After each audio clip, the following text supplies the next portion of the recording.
Callum, welcome to the show. Hi, thanks for having me on. My pleasure.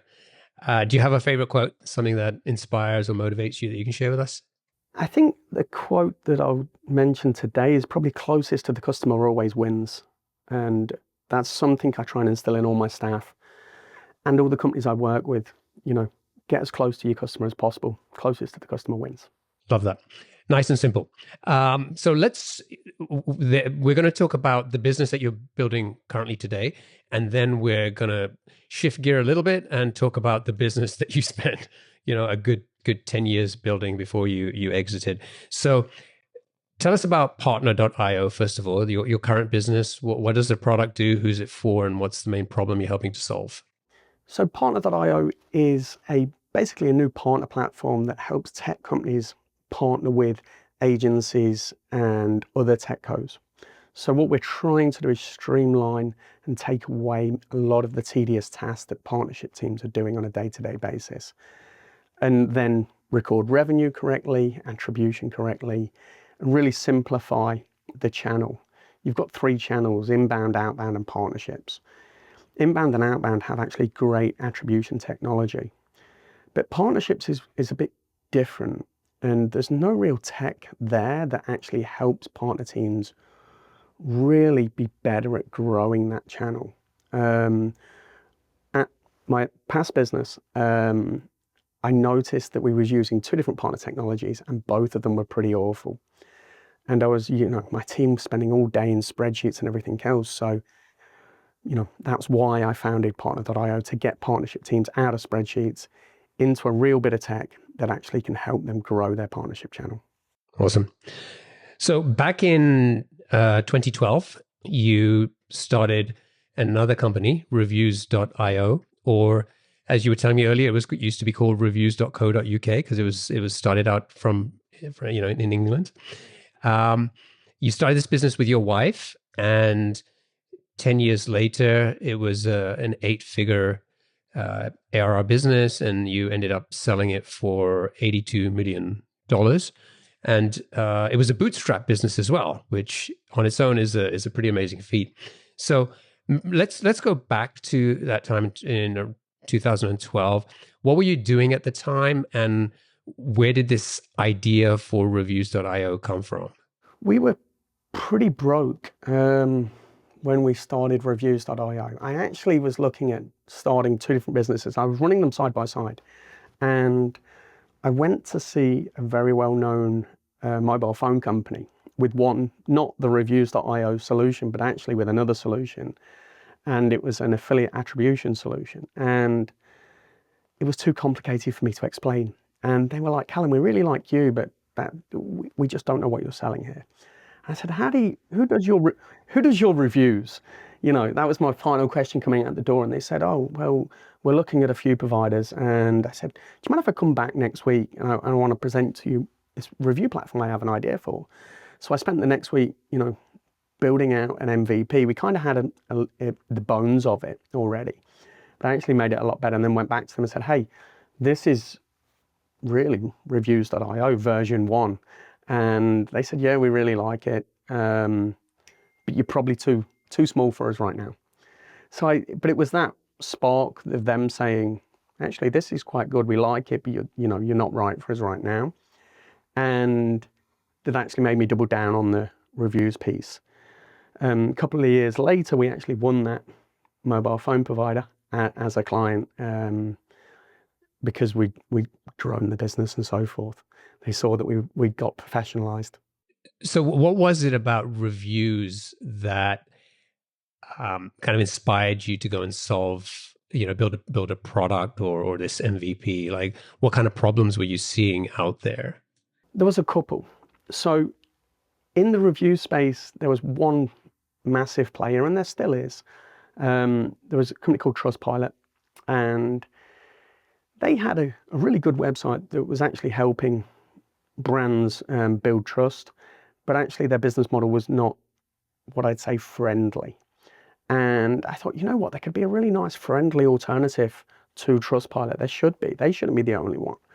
So that was when I kind of looked into the business more, spoke a lot to merchants who were actually using vendors who were actually using Trustpilot, and said, how do you like this? And they were like, oh, we hate Trustpilot. We hate Trustpilot. We're paying them, but we hate them. And I was like, everybody seems to be paying this company, but doesn't like them. So what if I could make a company that was similar, but they did like paying? And that was kind of the spark that led me into reviews. So you had this meeting with this mobile company and pitched the idea of coming back the following week with showing them this reviews platform. What were you able to build in a week's time to go and show them? Because it was still an idea at the time, right? Or were you building something? Yeah, well, I had another platform that was actually live at the time, which was really a price comparison company. And I managed to tweak, that had a review element built into it. So I was able to basically use some of the code from that, strip all off the price comparison element, make a profile page, and leave basically just the review element in there. And then we managed to build out a small portal where you could manage your reviews. So it was kind of a stripped down, the first version was really a stripped down version of another product. And who was building the product? Were you coding yourself, or did you have somebody who was helping you with this? So I had a small team, 2 people, and actually both of those people stayed with me right throughout the journey, right to exit. And they're still in the reviews.io business now, and they're great valued employees. And yeah, we kind of did it hand in hand, to be honest. Okay, let's take a quick breather here. Are you struggling to bring your SaaS idea to life without a technical co-founder? Well, Gearheart is here to help. They're a product development studio founded by serial entrepreneurs. Acting as your fractional CTO, they've built over 70 successful products, including SmartSuite, which was named 2024 SaaS Startup of the Year. After selling his last company for $200 million, SmartSuite's founder turned to Gearheart to build his next big idea. Their Ukrainian-born team combines world-class expertise with Silicon Valley connections, helping you scale your product faster and smarter. Gearheart's leadership team even works directly with founders, offering deep insight into startup success. Book your free 1-hour strategy session with their leadership team before the end of May at gearheart.io. That's gearheart.io. Okay, so you've got this MVP. You go back to the mobile company. They generally like the idea, but they're not ready to invest given where you are in sort of the early stages of small company. But you see some signs of interest here. So where did you go next? What did you decide to do to find that first customer? So then we spent the next few months just building out the product and getting to really version 1 of reviews.io.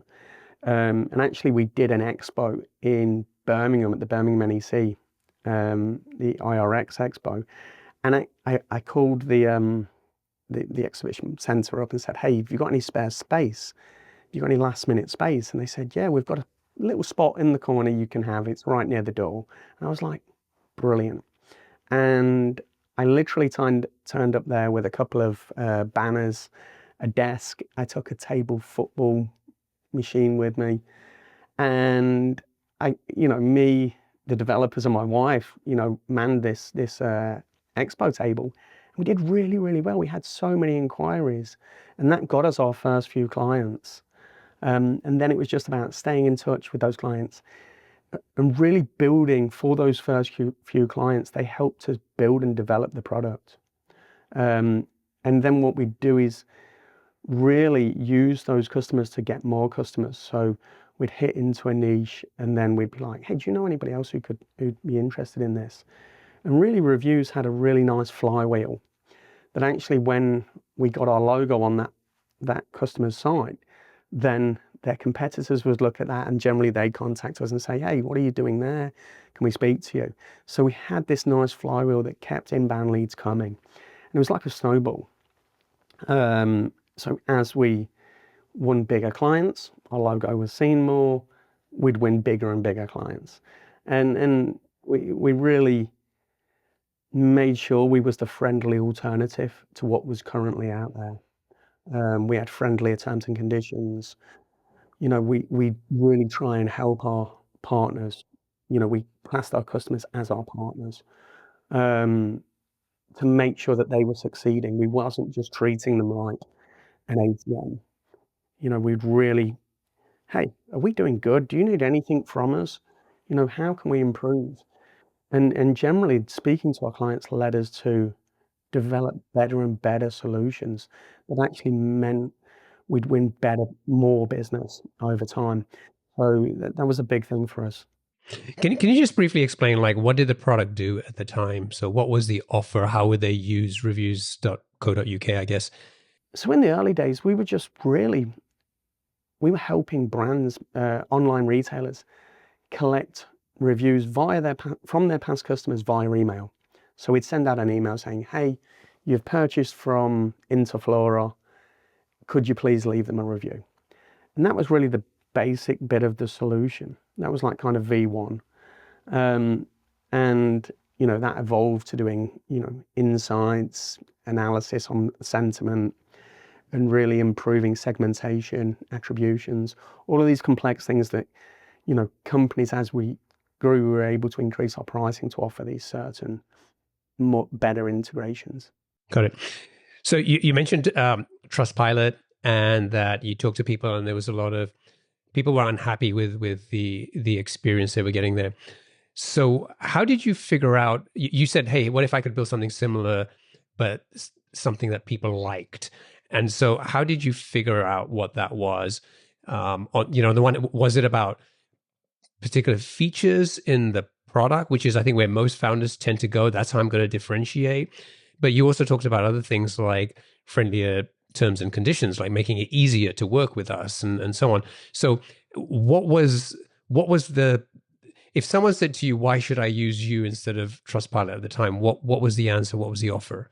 It was two things, really. Yes, it was features. Features were super important, and actually being able to develop features at speed. So I'd always go in with the pitch that we were developer heavy, sales light. Trustpilot was so sales heavy. They were kind of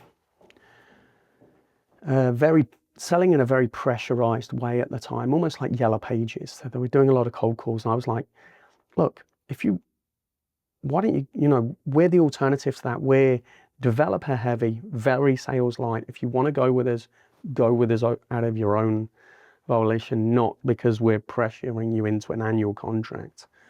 So part of it was how we approached the customer, and part of it was the feature set.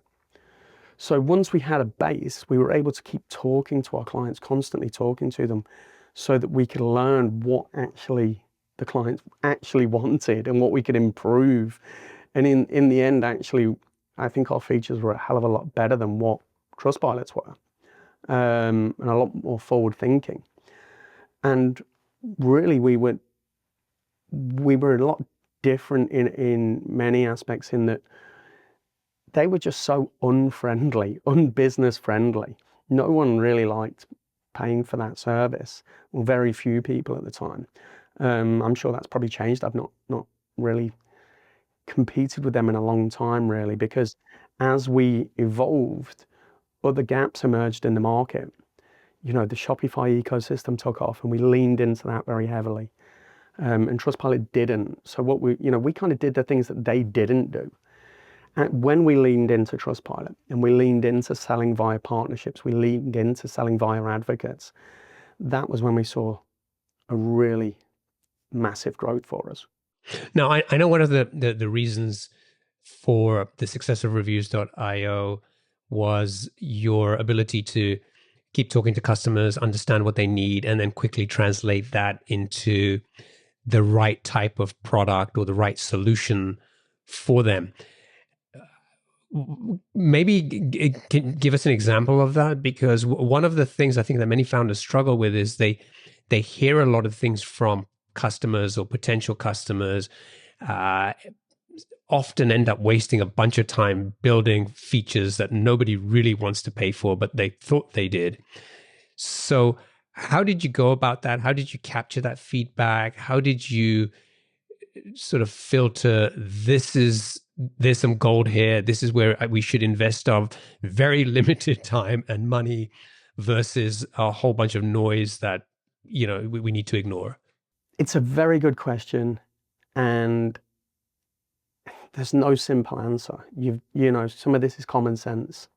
Some of this is listening to your customers as a cohort and actually filtering out the noise and the bad ideas. Well, actually, that's not us. You have to push back on some ideas. But generally, they'll give you that theme, and you'll hear that theme over and over again.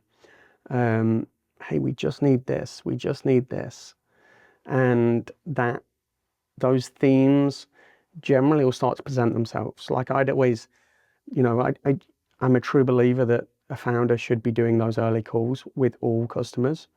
So I'd always be on the call, and I'd always be in my notebook writing stuff down. And I'd always go through my notebook every week or so, and I'd see a theme, like, hold on, a lot of people are asking for this. How hard would it be to develop? Can it be a quick win? We used to do things where, I'd put it on the site. I'd literally test what a feature would look like on a site, and it wouldn't actually work. We was that small that we was able to do this. And I'd see the clicks, and I'd know, actually, there's traction there. Or I'd even create a page. It's so easy at the time. I'd create a landing page for a product, put some ads to it. And as soon as people started clicking on it, I'd know, actually, they want that product. Let's work more on that product. I'm not perfect. We did go down the wrong path a couple of times. And, that was a painful lesson.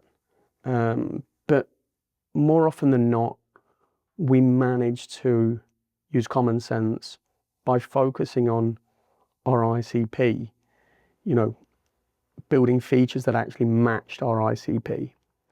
That was how we built the right roadmap.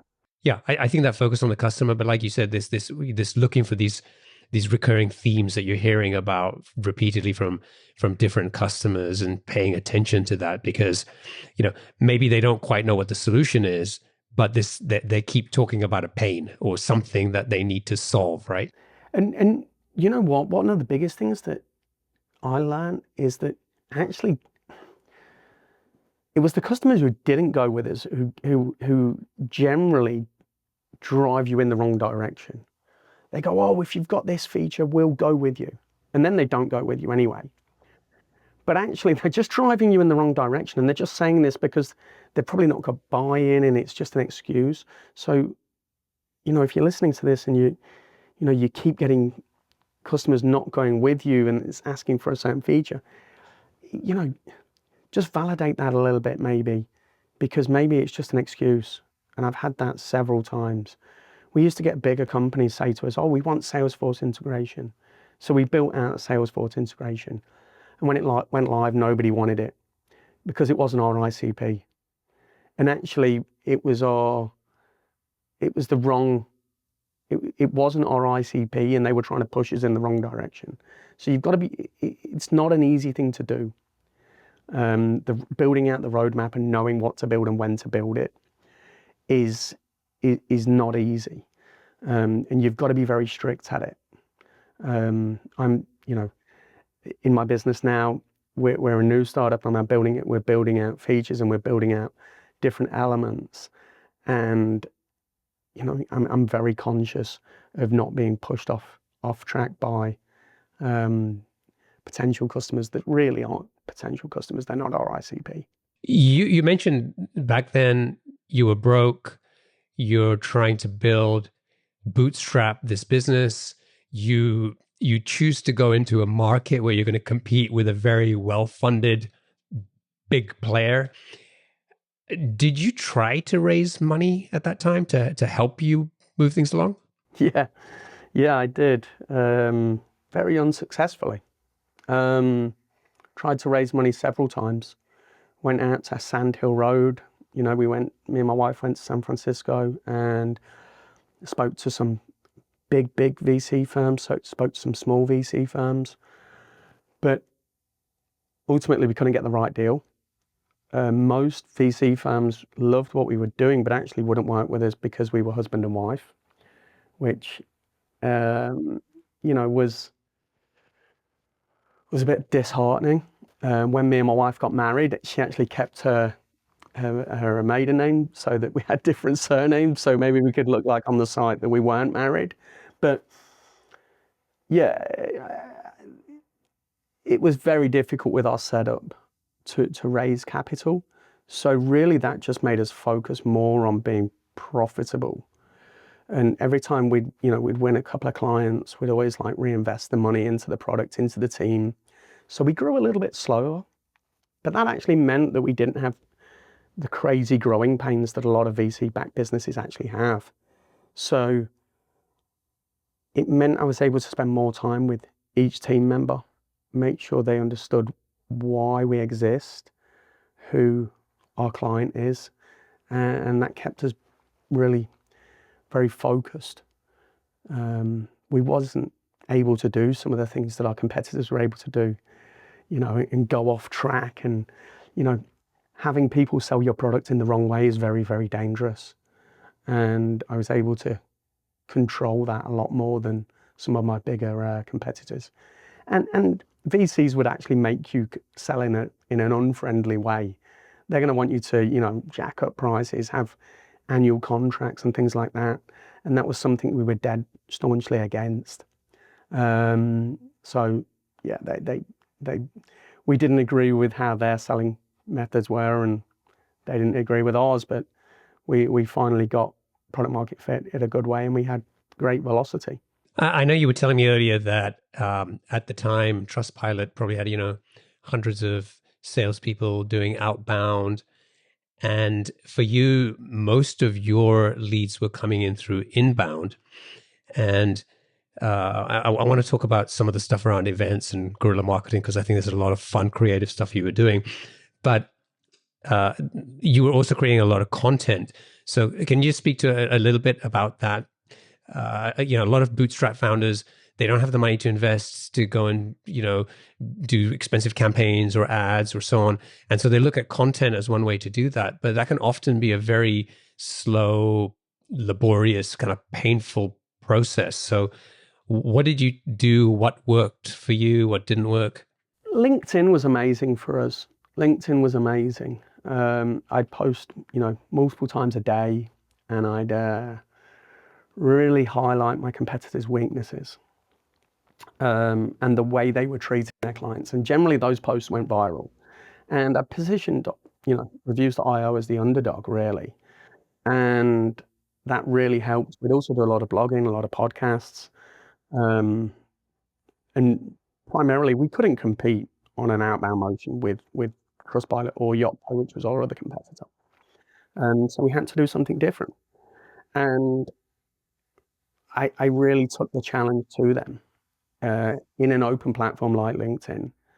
And I'd put them in a post and say, hey, I'm confident that Reviews.io has the best delivery rate in the industry, and I'd love to prove it. And I call on the other CEOs to actually do a test with us. And nobody would, but it actually got traction. People shared it, and it generally brought in business. So being a founder and actually posting and being a personality, bringing personality through, those businesses couldn't bring personality through because they were VC backed. They were playing a different game to me. So I was actually able to kind of manipulate do things that they couldn't do. I knew they couldn't with me in that space. Yeah, I think it's pretty clever how you kind of looked at, I think you used this term, I don't know if it was the recording or earlier, you said you try to be the anti-Trustpilot, like looking at what they were doing, what you thought, didn't resonate with customers, or there was an opportunity for you to show some uniqueness or differentiate, and just kind of saying, okay, I'm just going to do the opposite in many ways to stand out. The other thing I just want to kind of just touch on is you mentioned earlier about the ICP and focus on that. But am I right that you didn't just say, okay, we're kind of going after Trustpilot type, we're going to build a similar product, and we're going to go after all the customers that they serve?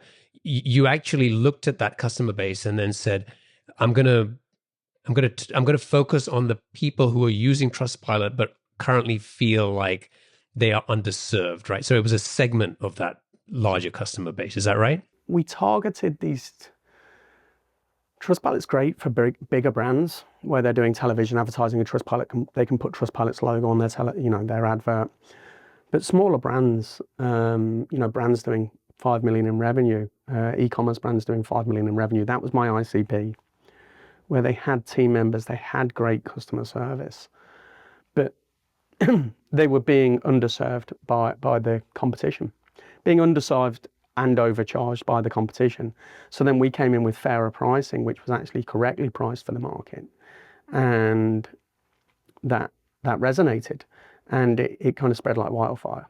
Let's talk about events. I know you were kind of looking for these events. You talked about Birmingham and the NEC. For people who don't know, that was a National Exhibition Center. And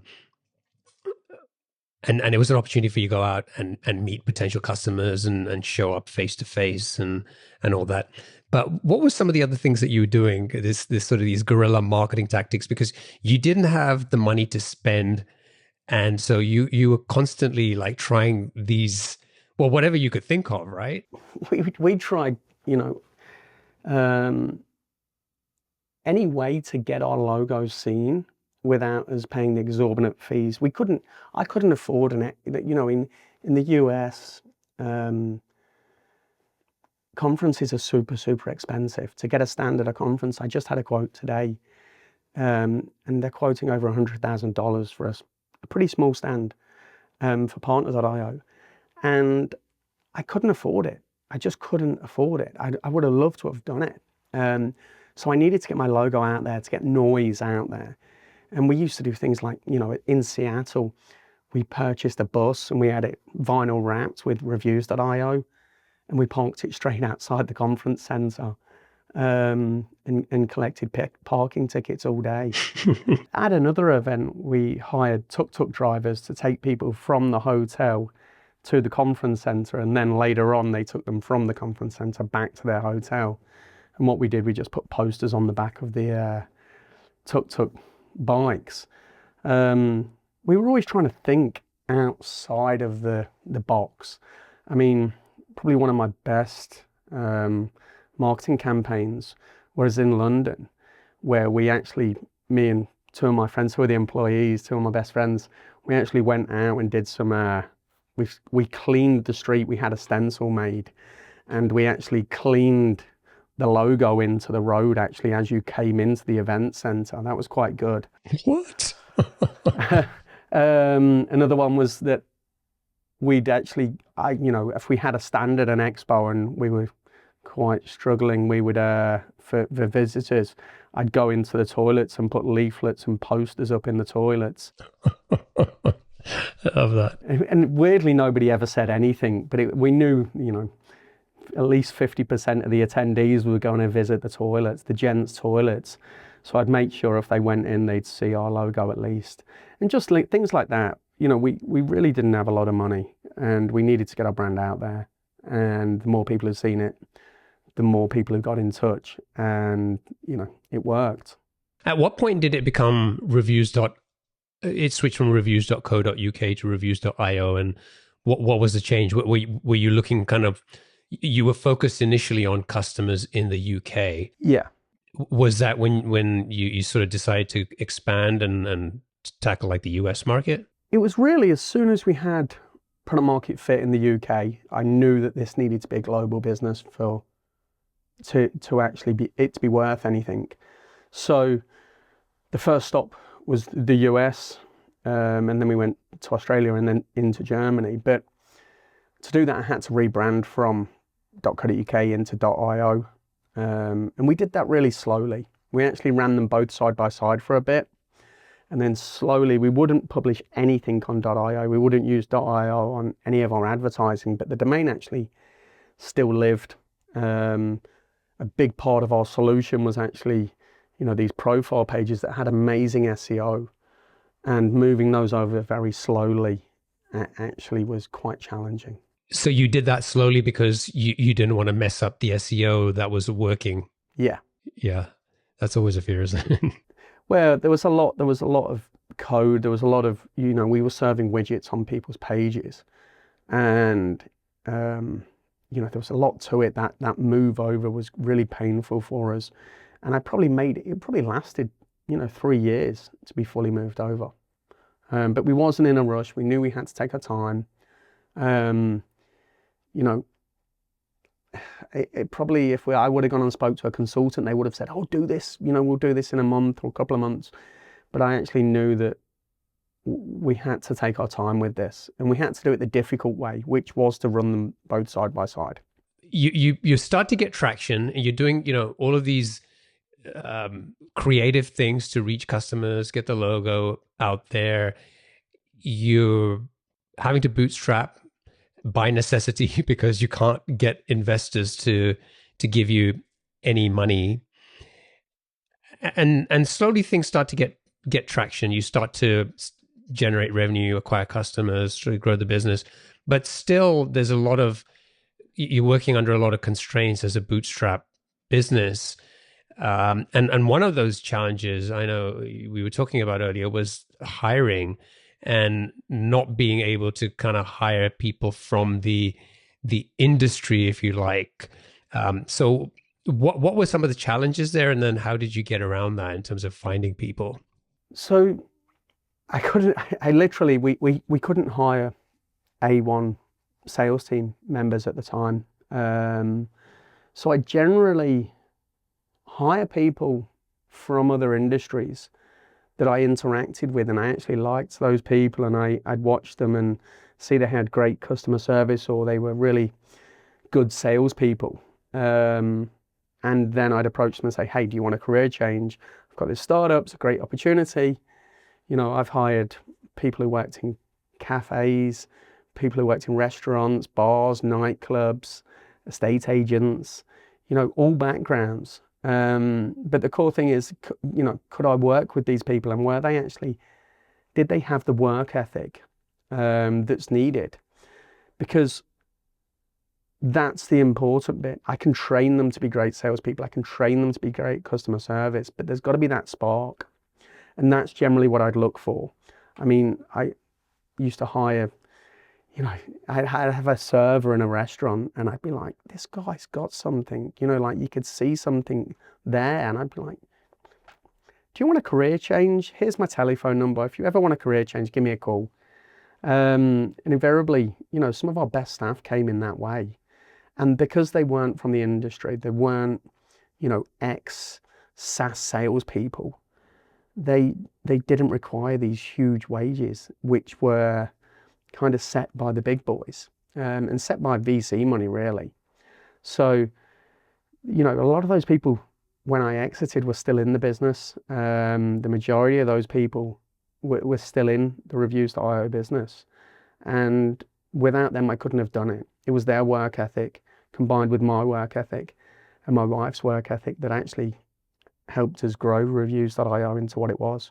So that's like it's a super creative way to find people, because you're looking for like the raw talent, right? That there's something about these people that has potential, and hope I can kind of train these people to do those other things. And you were it was necessity again, right? You didn't have, you couldn't go out there and potentially hire the types of people you would have if you had the money, right? Yeah. What's funny is these people are actually the market leaders now. And like, people are like, learning from these people who were the early days people in reviews who didn't come from a tech background. Actually, now tech people are learning from them, which is pretty ironic. I was at an expo in Las Vegas on Monday, and they were like, "Oh, the nicest guy in the room, the guy who has the most knowledge, the best salesperson in the room is one of your team members from Reviews." And I was like, that's amazing to hear that, because these people weren't, maybe destined for that. But they earned it. 100% they earned it, without any doubt. They had that spark. They had an opportunity. They took it and did amazing with it. Why do you think more people don't take a chance like that? I would say 99% of companies hiring managers would never do something like that, right? They would always be about, they got to have the experience, they got to come from the industry, they got to do this. And like we said, part of it was like, it wasn't by choice. You were just trying to do whatever you could to find the talent. But it does make me wonder about how many people are out there who have the potential to do some amazing things.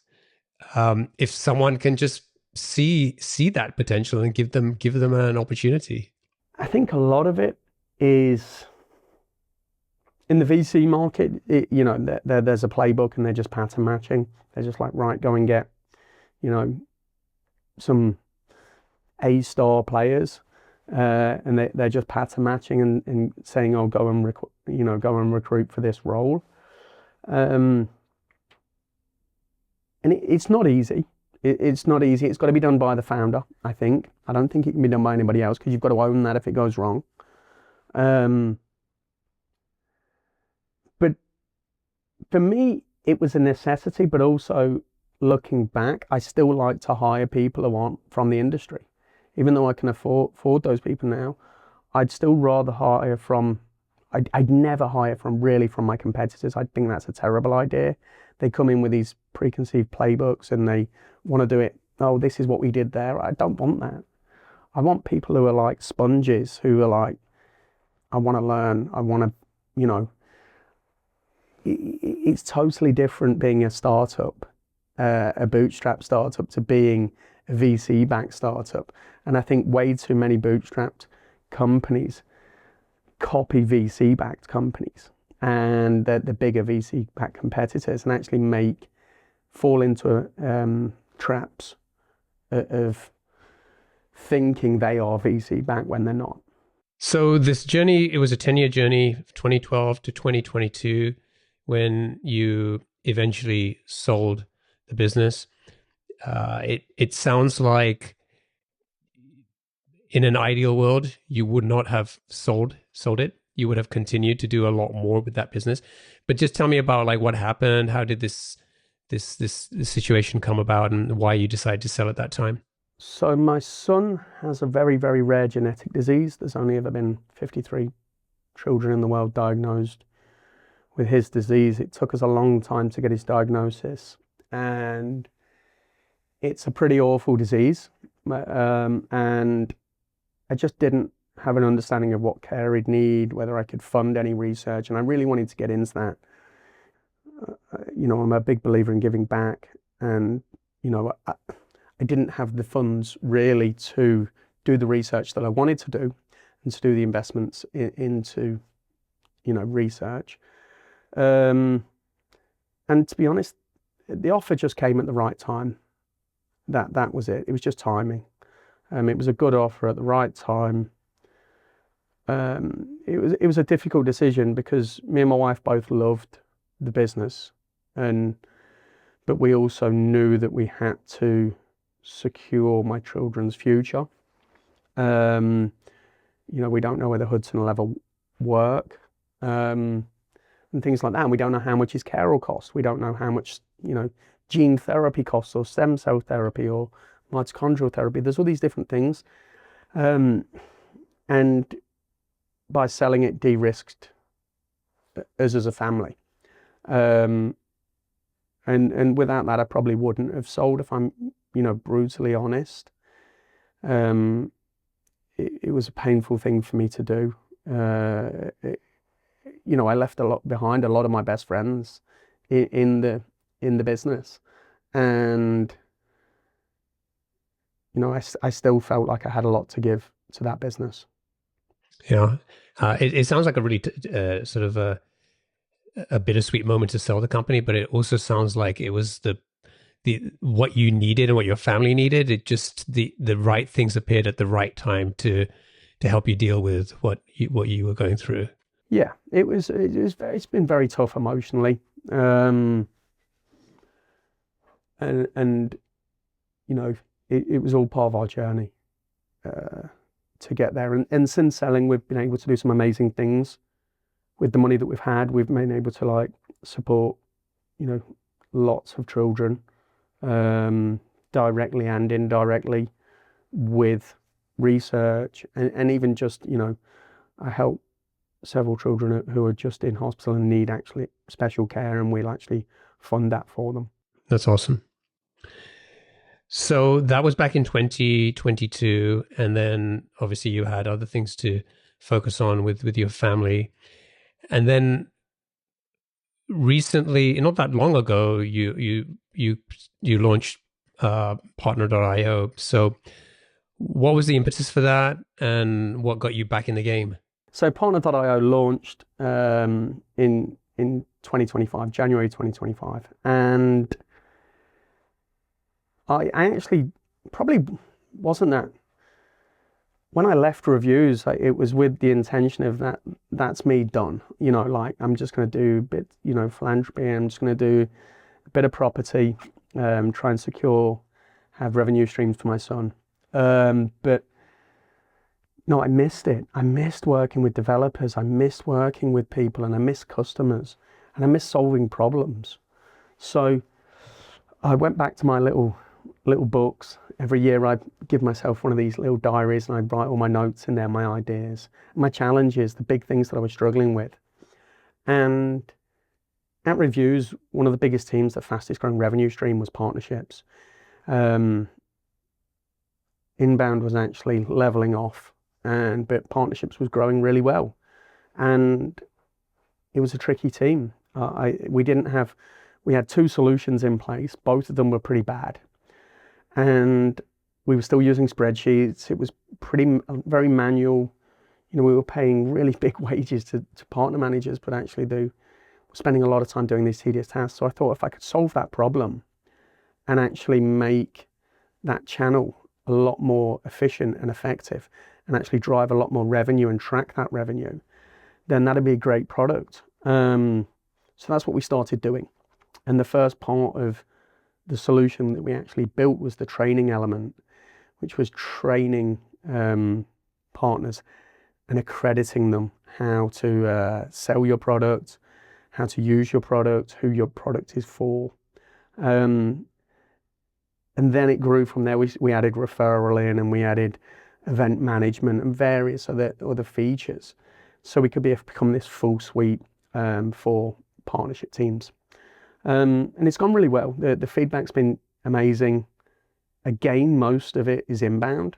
Most of what's coming in is inbound. We are doing some marketing, but we've had a hell of a lot of companies reach out, and a lot of big companies, talking billion and trillion-dollar businesses, reaching out and doing demos on the solution. And we've got about 100 clients at the moment actually using partner.io. And I would encourage everybody to go and look at the partner.io website, because it doesn't look anything like a traditional SaaS or software product website. It looks fun. It has a lot of personality, and it's just, I think it's a good example of, like, instead of going out and copying and making your website look like your competitors, doing something which stands out. You've got to do something that stands out. You've got to be memorable. You've got, there is, again, I've entered an industry where there is a few major players that have quite big market shares. But I think they do I'm going to use a bad word. I think they do a pretty horrible job of serving their customers. So I want to be that alternative. And a full suite alternative. I don't want to do part of the partnership solution. I think there needs to be one product that actually does, email marketing automation for partnership teams, email automation, newsletters, partner payments, partner referral management. It has to be all in one suite. And I know a lot of the experts out there will tell you to just focus on one bit of the problem. But I think that mindset is changing. I think you need to have, if you want to compete now, you need to actually have a complete solution. And it can when I launched Reviews in 2012, you was able to have really an MVP. It was, it could really held together by bits of string almost. Now clients are expecting a lot more, and you have to have a fully fledged product when you go to market, because they're expecting it to be perfect from day one. And they're expecting it to not do one little bit of their problem. They're expecting it to fix the whole problem. Yeah, especially in this space, because it's kind of quite a complex thing that they're trying to do. Before we wrap up, I want to you mentioned this a couple of times, and I just want to just ask you about it. Like this idea about your notebook, about collecting these ideas and writing stuff down. And I noticed on your LinkedIn profile, you also said, hey, when I'm not working in this business, I love to be journaling and my ideas and collecting these ideas and so on. And it's a trait that I've often found with a lot of successful entrepreneurs and founders who are always writing this stuff down, because often we have these great ideas and 2 minutes later it's gone and you're like, what was that amazing idea that I just had, right? And so, is that the reason you do it? Is that something you've always done? And are you the kind of person who kind of does it like, is it kind of spontaneous when you have ideas? You're always like writing stuff down, or you make time every day to be, just journaling and getting stuff out of your head? I wish I could say I make time every day, but I don't. I'll be on the way to the car park, and if I can't get the notebook out, I'll use Apple Notes. I'm putting things in Apple Notes nonstop, as well as doing doing them in my actual diary. I don't make time for that. It just comes naturally. And what I'm looking for is common threads. I'm looking for me writing the same things down multiple times, and there's a funny story here. The business plan for reviews.io, I actually wrote in the cinema while watching Toy Story 2 with my kids. I think it's Toy Story 2, but watching a Disney movie with my kids. They were watching the movie, and I actually wrote the whole business plan for reviews.io on my phone. And literally that got us, and it was still relevant 10 years later. And you've got to, there's so many great ideas that aren't acted on. And I'm not saying my ideas are any greater than anybody else's, but I think if you can just make quick notes, you can actually build out, your brain will build out these threads on its own. Some of my best ideas, I always tell everyone, my ideas come to me in the bath, when I'm most relaxed, when I've not got a screen in front of me, and I'm just deeply thinking about the problems that my target market is facing.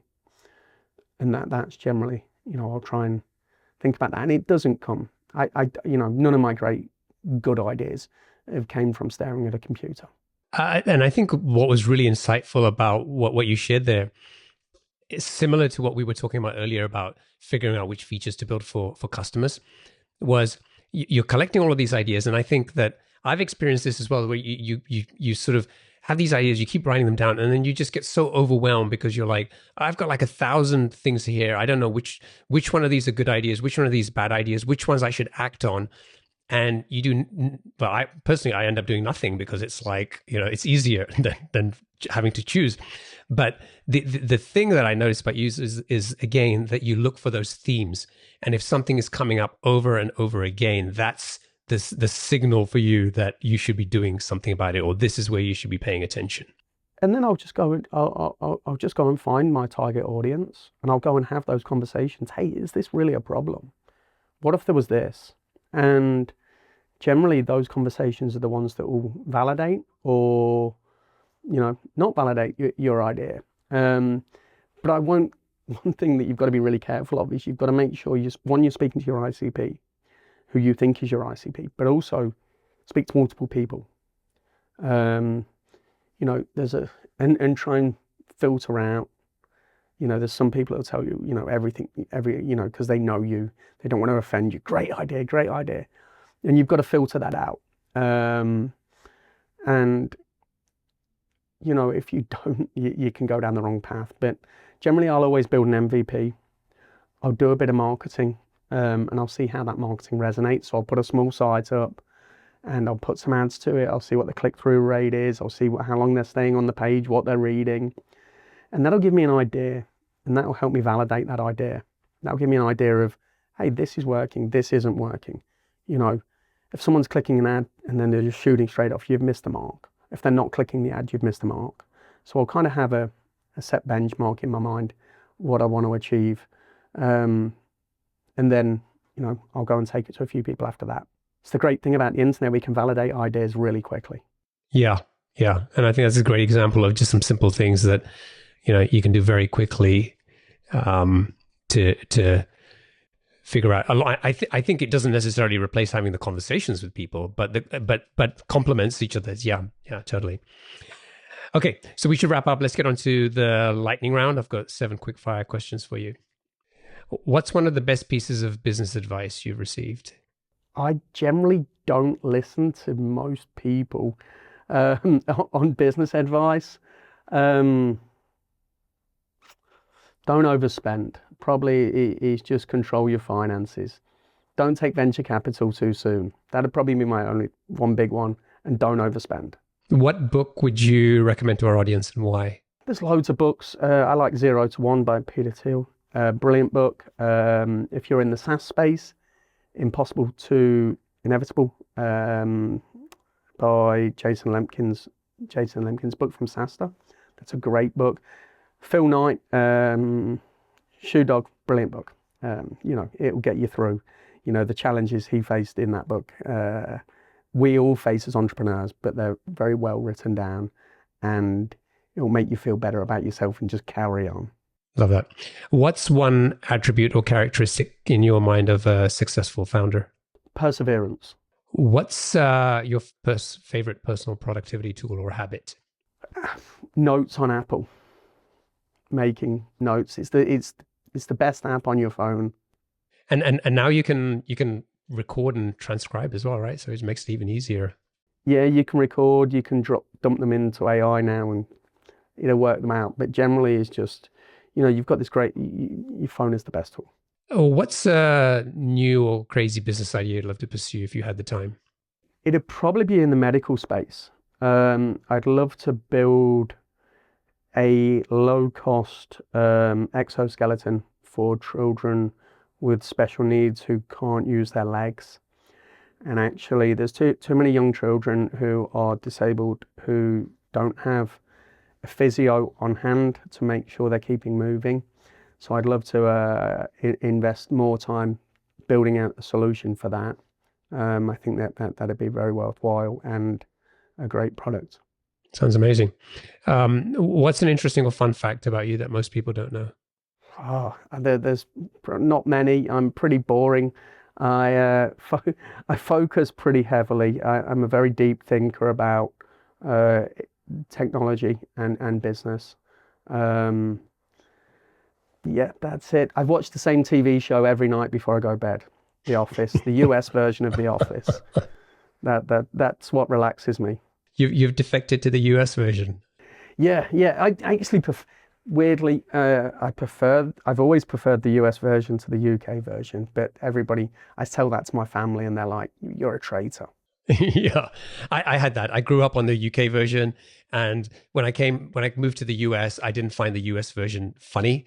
And then after a while, I find the US version of Steve Carell a lot more funny, and I go watch the British one. And I'm like, oh, Ricky is not that funny as much as I remember. You know, it's kind of the two are totally different, and they've both got the same name. That's the only similarity for me. Yeah. And finally, what's one of your most important passions outside of your work? My kids, my family, by far. Awesome, Callum, thank you for joining me. Thank you for sharing the journey over those last 15 years. Congratulations on the exit, which for many reasons turned out to be, you know, the right thing at the right time for the right reasons. And, you know, maybe we'll get you, invite you back and talk about Partner.io and what you do in the coming year or two with that business. That'd be amazing. I'd love to be back on and give you the update. Yeah, that would be awesome. So if people want to check out Partner.io, it's partner.io. They can also go to reviews.io to kind of learn more about what we were just talking. out there. And if folks want to get in touch with you, what's the best way for them to do that? Connect with me on LinkedIn. I'm happy to give out any advice. If you need help with anything, hit me up on LinkedIn. Awesome. Thank you. Appreciate it. Thanks for having me on. Yeah. I wish you the best of success. Cheers.